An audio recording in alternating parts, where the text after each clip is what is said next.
Hey everybody, welcome back. This is Chris from LoveBookOnline.com, and today we're going to continue our tutorial series, How to Build Your LoveBook. And this is episode number 3, How to Create and Edit Your Cover. So I'm going to pick up right where we left off from number 2. We have our giver, that's me, and our receiver, that's Sarah.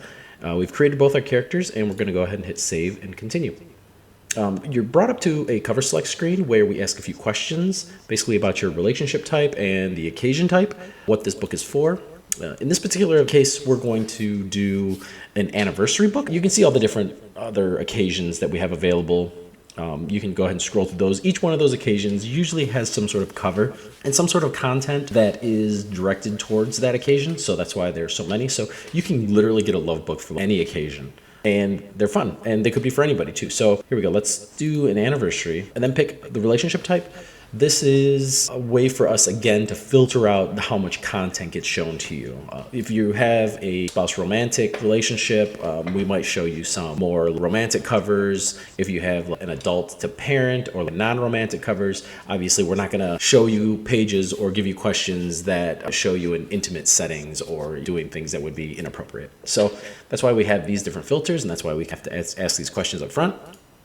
But I'm going to go ahead and say anniversary and spouse romantic. And that takes us to the cover selection page.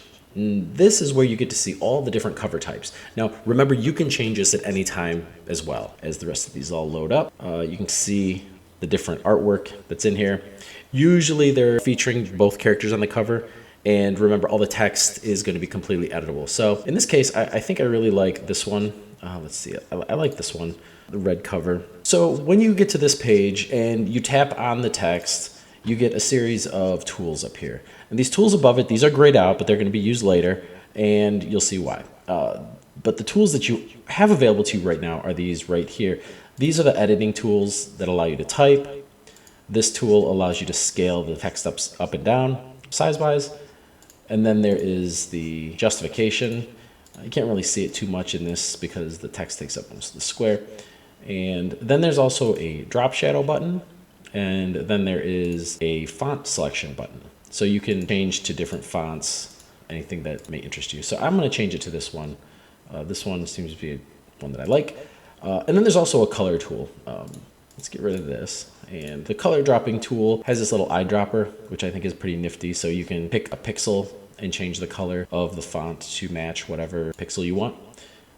And then you can also edit this text. Again, this is probably the most important part. So in this case, maybe I want to say something like 25 reasons why I love you. And you can go ahead and put in like carriage return there and send it down to the next line so it fills the page up a little more. And then there's a subtitle line. So you can come in here and change this as well. Let me see. Written by Chris, the coolest guy ever, right? Of course, that's not what we want to do. So I'm going to go back down here and use these tools to undo, redo. And then there's this final option down here where you can actually switch positions. And there are some covers where the characters are on the left or the right, or you may want them to switch positions. And if you just tap that, it basically swaps their positions. So that's pretty much it. That's the cover editor. Next, we're going to move on to the wizard and start picking our pages.